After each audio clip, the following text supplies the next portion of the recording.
Alright, what is good, ladies and gentlemen? It is the Master Reviewer back again with another review, and today we are doing a review for Hotel Transylvania 3 Summer Vacation. This is the third film in the Hotel Transylvania franchise, and this is the last one I watched. I did not actually watch the one after this, so yeah, this is the last rewatch that I had for this franchise. The next one is going to be a complete first-time watch for me, so yeah, no further background really, so let's just get into it.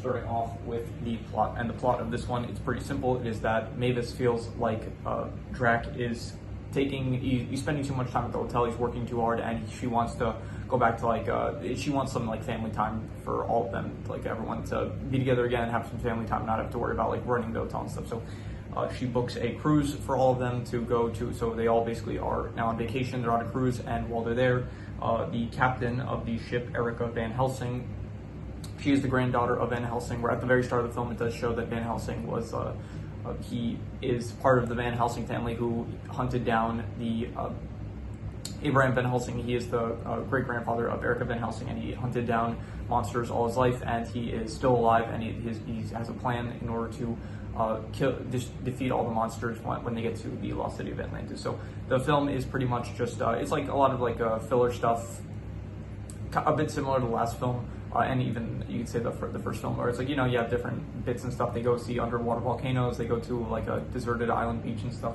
And throughout this, Dracula, he zings with Erica, and so he is in love with Erica, and it's I guess kind of similar to the first film, where they have the Romeo Juliet thing of two people that, well, Erica isn't really in love with Dracula, but by the end of the film she does fall in love with him. So yeah, they basically do the Romeo-Juliet plot again, and then by the end of the film, Erica and Van Helsing, it's pretty much just Abraham at this point, Abraham Van Helsing at this point, he uses a special, it's like a piece of, what do you call those things? Like the paper that has music written on it, whatever you call those things.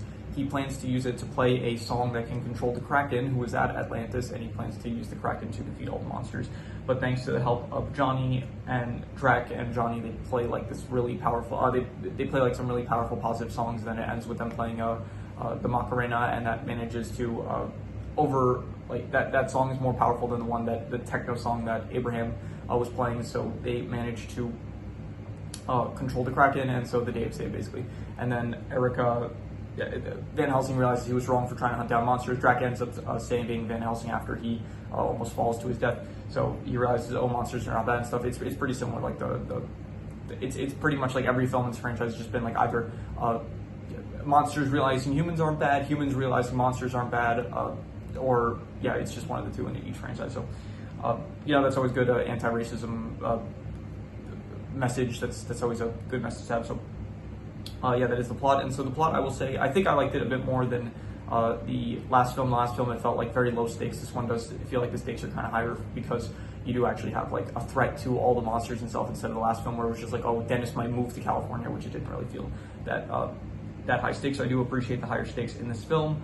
I do think it is interesting how we are focusing once again on Dracula directly, instead of, actually up until this point we have never focused directly on, I say we, the films have never focused directly on Dracula, except for maybe the first film you could say, but most of it was the first film was focused on Mavis and Johnny, the second film on Dennis, and on this film it's the first film where it's actually Dracula is the main focus of where the conflict lies. So I will say that the plot, I will give it a 6 out of 10. I'd say that the plot was above average. It was enjoyable, and I think it was better than the last film. I don't think it was as good as I think the plot of the first film was probably a bit more interesting though. So it is reusing a lot of elements from the first film with the whole Romeo and Juliet, but it does have a nice spin on it, where it's instead of just Johnny and Mavis falling in love and Dracula trying to prevent them, it is Dracula falling in love with Erica, and them not being able to be together because Erica is part of the Van Helsings and stuff. So I do think it is a nice, it's they're going about it, the Romeo and Juliet plot, in a different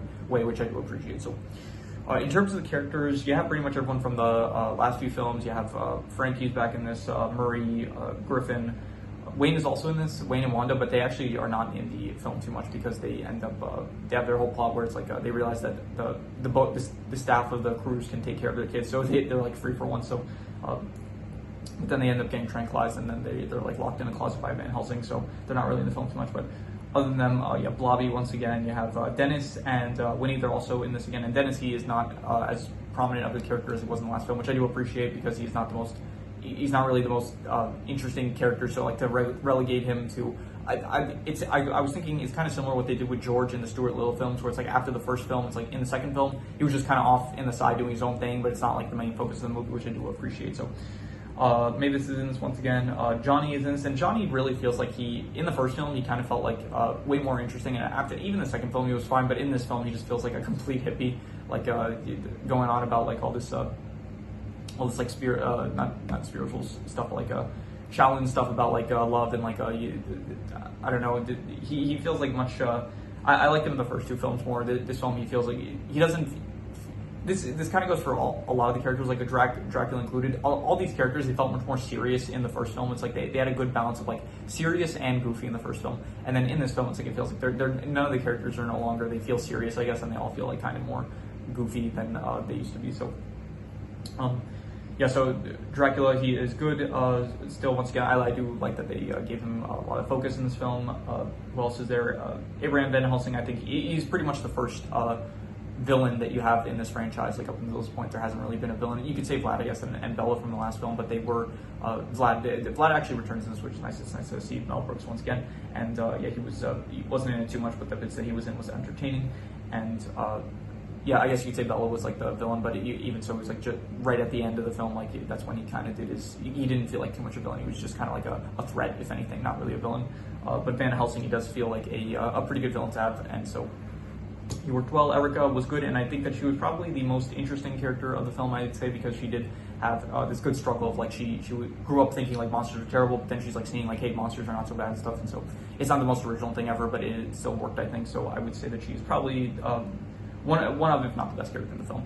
The Kraken, he's not really a character, except he was also like the final threat, I guess, the one that was being controlled in order to destroy the monsters and stuff, so I guess he was good. I think he's voiced by one of the Jonas brothers. It says Joe Jonas, and I'm assuming that he was a Jonas brother because he was the Kraken was singing during the film, so.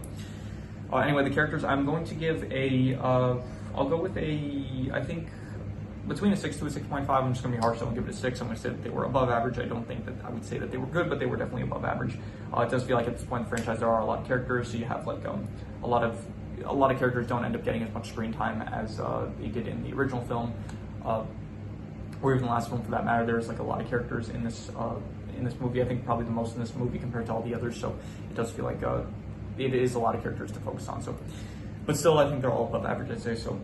The settings, I think the settings are probably the best in the entire franchise so far. You see a lot of nice places, the Bermuda Triangle. You barely see the hotel, which is a bit of a shame because it's called Hotel Transylvania, but you see it like at the start and a bit towards the end, but other than that, you don't really see too much of the hotel. But still, you see the Bermuda Triangle, you see a deserted island, you see underwater like areas and volcanoes and stuff, which is all nice. Atlantis, I think, is a great setting, the casinos and all that. So I will say that the settings, I will say, are I think I will say very good. I think 7.5, I would say. I don't think that they were great, but they were definitely very good. So probably some of the best in the franchise I've seen so far.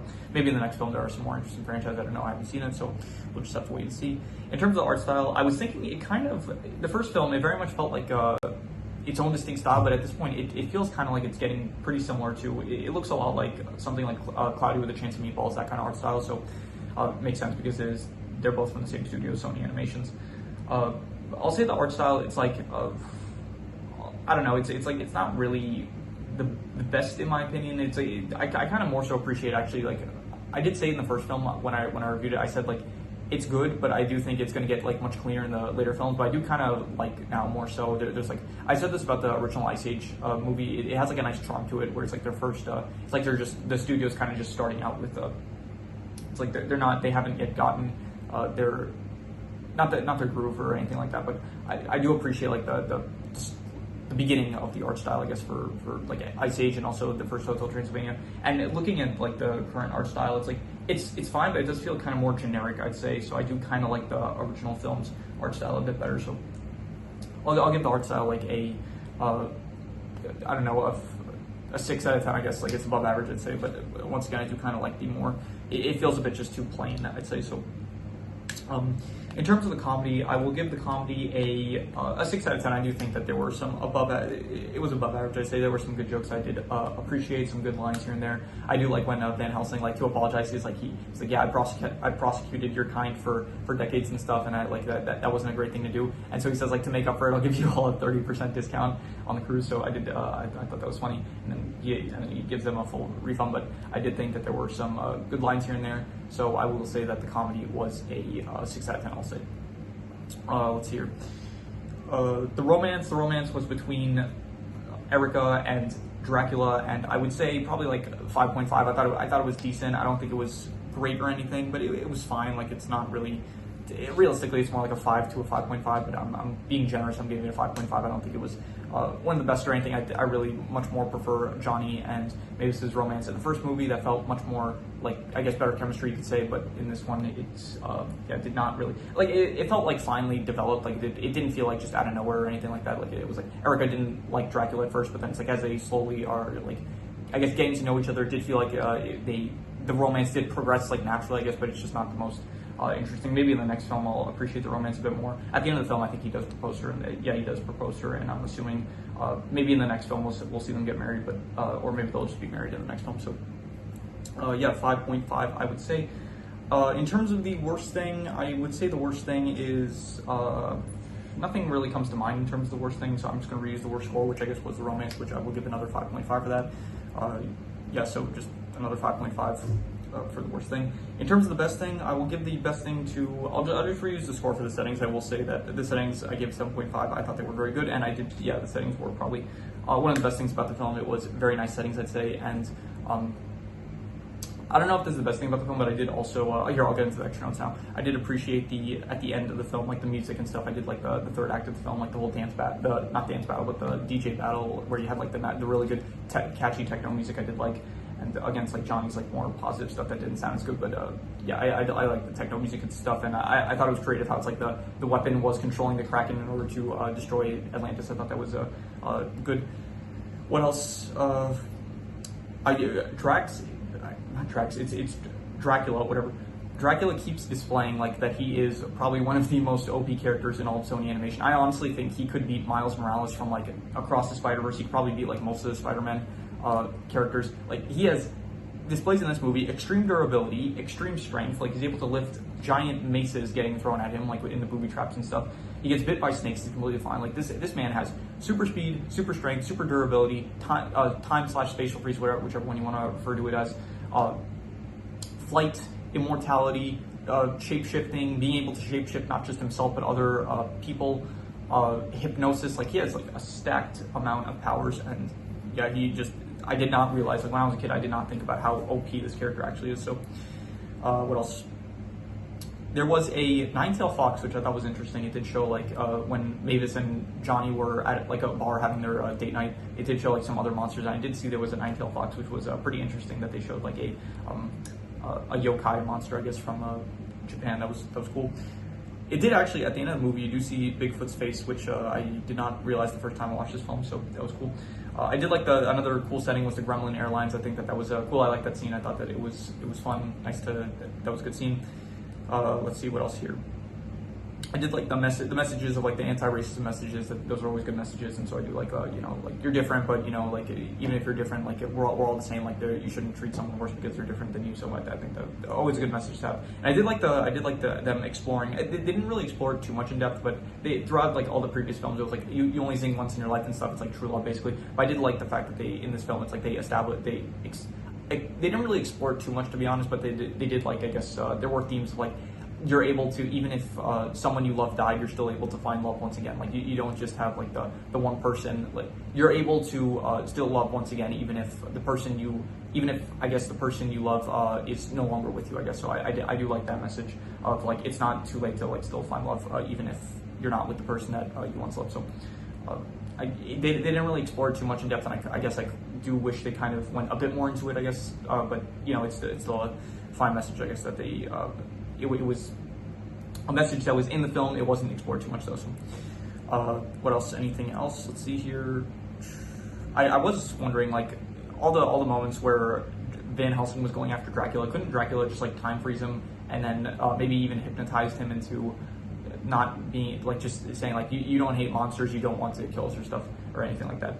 I'm assuming Van Helsing wouldn't have had like eye contact because I don't think that, well, for one, either it was like 1897 when they were fighting each other, so I don't think that maybe eye contacts were a thing at that time, but even so, it wasn't established that Van Helsing wore eye contact, so it wouldn't have been an issue. I was also wondering like how the hypnosis works, because apparently Drac, he couldn't hypnotize Johnny in the first film because he was wearing eye contacts, but then he was in the same film, like he was able to hypnotize the pilot of the plane, which he had to do it through glass. So I'm not exactly sure what the maybe I'm not sure what eye contacts are made of. Maybe they're made of plastic, and so he can't do it through plastic or something like that. So yeah, just I feel like Dracula, he could realistically utilize his power set much better than he could like to solve most of his problems. Like he could have turned into a bat, flown over to Van Helsing by the end of this film, and then just like froze him in place so he couldn't keep playing the music for the Kraken. So there's like so many ways you can come up with where he could solve so many of his problems that he doesn't do. But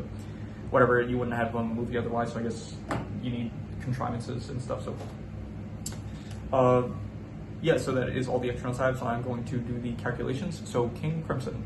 All right, so it ends up coming out to exactly a 6.25, which would be between a 6 and a 6.5, and I think I would give it probably I think I would go a 6 out of 10. I think it is above average. I think it's probably, I do like it more than the second film, but I don't think it's as good as the first film. So yeah, I think I would give it probably a 6 out of 10. I think it was above average.